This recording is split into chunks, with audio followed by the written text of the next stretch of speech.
Usa ka senior citizen ang midangop sa Balitang Bisdak. Human gikubit sa kawatan ang iyang bag nga adunay sulod nga kwarta. Nakuhaan og CCTV ang insidente. Sayra nato ang detalye niini sa report ni Alan Domingo. Naghilak ka nagsaysay ang biktima nga si Evangeline Amper sa natabo kaniya ni atong Nobyembre 27 alas 10:30 gabi.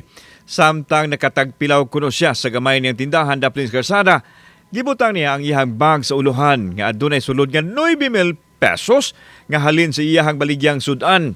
Pagmata niya wa na kini og dihang iyang gisusi sa CCTV sa barangay, nakita ang usa ka lalaki nga mibingwit sa bag ug dayon sibat sakay sa motorsiklo.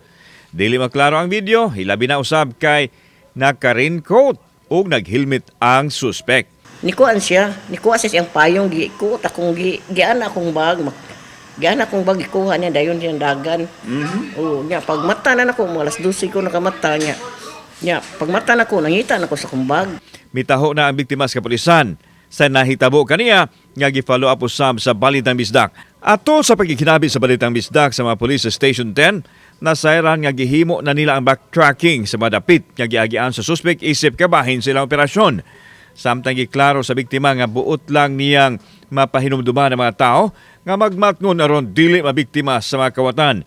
Nasayran nga nabiktima na usab kaniadto si Manang Evangeline sa Budol-Budol Gang, diin na sakiyo usab sa mga suspect ang iyang mga alahas. Mauli ba to nila mao nang ninguha lang ko ba nga makuha ta to ba kay sige lang taon ko panglinding sir oy tungod ana akong mga puhunan sa panghuaon di na ko kadata nya akong alahas panghuaon. Kauban si Clover Lumayag, ako si Alan Domingo. Balitang Bisdak.